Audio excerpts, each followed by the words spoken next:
Вернется ли на прилавки магазинов абхазский чай и как скоро это может произойти? На эти вопросы сегодня в студии «Вечернего экспресса» отвечает известный абхазский чаевод, предприниматель Астамур Отурба, в прошлом генеральный директор госкомпании «Абхазчай». Астамур, еще раз добрый вечер. Вообще существует или нет абхазский чай? Ну, абхазский чай существует, так скажем, в неких пределах, там около, до 1000 гектаров можно восстановить сегодня чая, который растет, скажем, заросший лесом стоит. Все остальные плантации пустые, чай сожгли в период военных действий и послевоенное время, ну и жгут по сей день. Но сейчас пытаемся бороться, чтобы не жгли, так чай есть. Так, давайте маленький такой экскурс сделаем, да, в истории чаеводства. Сколько гектаров было до войны в Абхазии, сколько осталось сегодня? До войны говорили, что 15 тысяч, свыше 15 тысяч гектаров. По документам, которые дошли до наших времен, по учетным документам, где-то 14 775 гектаров. Ну, я думаю, что было гораздо меньше, там 14 200, 14 300 гектаров. На сегодняшний день у нас на балансе 6660 гектаров земель, площадей земельных, ну, чая гораздо меньше, потому что сожгли в основном. Когда вообще происходил вот этот процесс, вы можете рассказать? Вот такое тотальное уничтожение чайных плантаций. И вообще процесс тотального, так сказать, уничтожения, он же такой не сиюминутный, это шло на протяжении 20 лет. Ну, первые пострадали гальские плантации, чимчитские плантации. Во время войны там жгли, поджигали. Почему? Потому что там могли прятаться диверсанты. Потом послевоенное время, когда работа шла в Гальском районе по очистке и так далее, там плантации были сожжены, потому что массив огромный, там 4 километра на 2 километра, например. Тяжело там кого-то проконтролировать, поэтому жгли. Ну, у вас недавно, да, несколько лет назад проект был, да, насколько я понимаю, по возрождению вообще чайных хозяйств. Вы можете рассказать вкратце? Возрождение чая, это началось с Сергея Васильевича Багапыча с 2009 года. В 2009 году мы начали проект. Но были выделены определенные суммы на это? Были выделены определенные суммы, там процесс шел совсем по-другому, скажем, ну, очень в таком позитивном плане, мы очень быстро двигались, проделана вообще колоссальная работа. А что все было сделано вот за эти годы? Вы можете хотя бы вкратце вот рассказать? Ну, мы начали с того, что первое, начали возвращать те земли, когда нам выделили 12 тысяч гектаров. Вообще было выделено 14 тысяч, все плантации, так как они на балансе есть. Но мы выбрали 12 тысяч, потому что есть земли, которые, ну, в советское время по понятным причинам закладывали чай везде. Мы выбрали те оптимальные почвы, где чай будет расти нормально, без особого труда. Так? Далее систематизировали, начали наносить на карту, готовили документацию. И колоссальная работа по возвращению этих захваченных земель была проведена. На самом деле народ шел с пониманием, была хорошая поддержка. Далее, значит, мы объехали вот, 3 крупные чайные державы. Это Китай, Индия, затем мы поехали в Японию. Почему? Потому что в Японии тоже немало чая, там 46 тысяч гектаров. Так, на минуточку.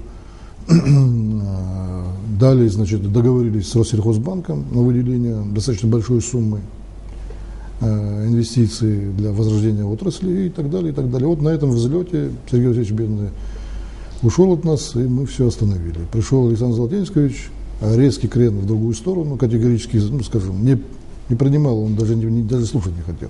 Астамур, какую сумму вообще вот проект был оценен? Ну, мы начинали изначально ООО «Абхазчай». За где-то до 2010 года, в течение года мы освоили около 46-50 миллионов, я сейчас цифры точно не помню, но до 50 миллионов рублей. Это личные мои инвестиции были.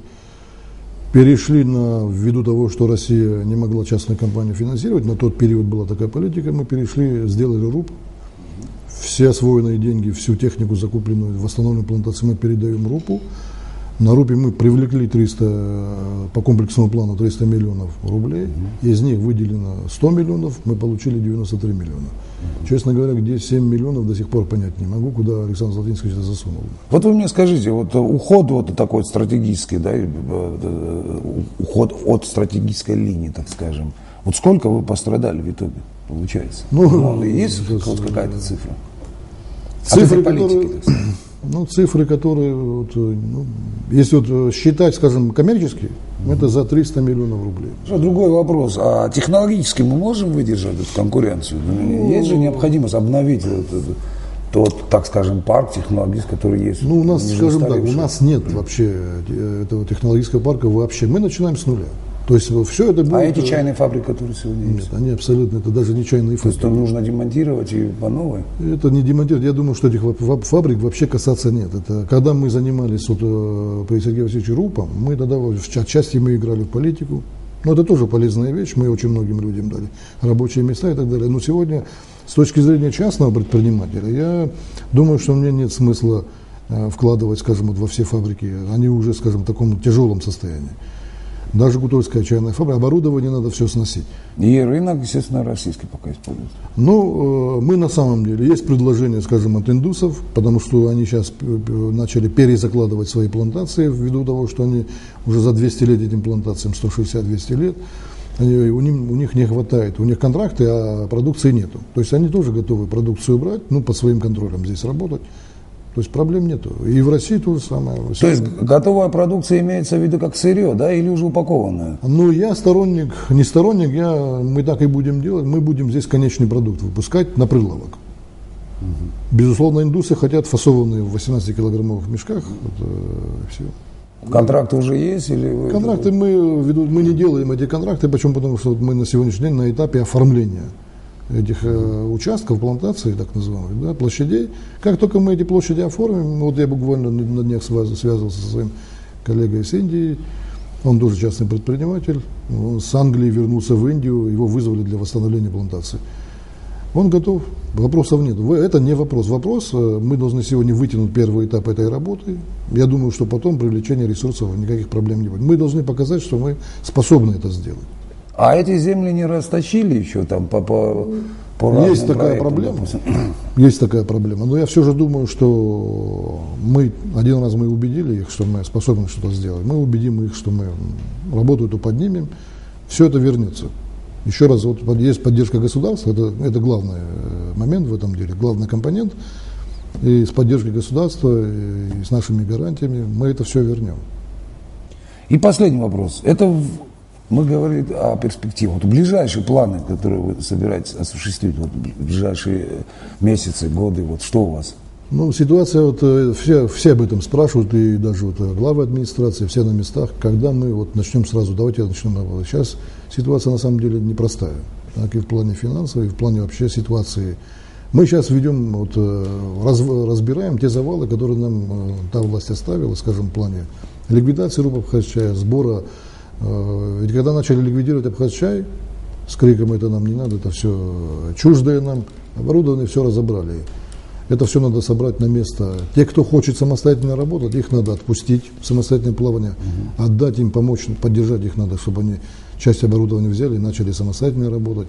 Далее мы сейчас готовим новый проект, потому что площади поменялись, ситуация вообще экономическая поменялась в мире. Готовим новый проект для того, чтобы с этим проектом выйти уже на финансовый рынок, чтобы уже общаться с людьми для финансирования. Ну, вопрос, опять-таки, как мы к этому вопросу подойдем? Будет ли поддержка государства? Сами рискуем. То есть здесь это... Чтобы не было такого крена, да, завтра, послезавтра, новый придет и скажет, ребята, давайте сейчас тут будем сажать. Крена уже такого резкого не будет. По крайней мере, вот, общаясь с президентом, с премьером, с ребятами, со всеми, и понимание есть. Просто тяжелая ситуация. Наследство осталось тяжелое. Вот некоторые, кто со стороны, они говорят, ну у вас опять завтра погода поменяется, и вы поплывете в другую сторону. Но думаю, что поступками и вот своим поведением мы говорим о том, что уже все остановились, будем восстанавливать отрасль. Спасибо, Астамур, что пришли к нам. Мне остается только всего лишь пожелать вам удачи. И надеюсь, в ближайшее время мы будем пить наш родной абхазский чай. Это я вам гарантирую. Спасибо, что пригласили. Всего доброго. Всего доброго.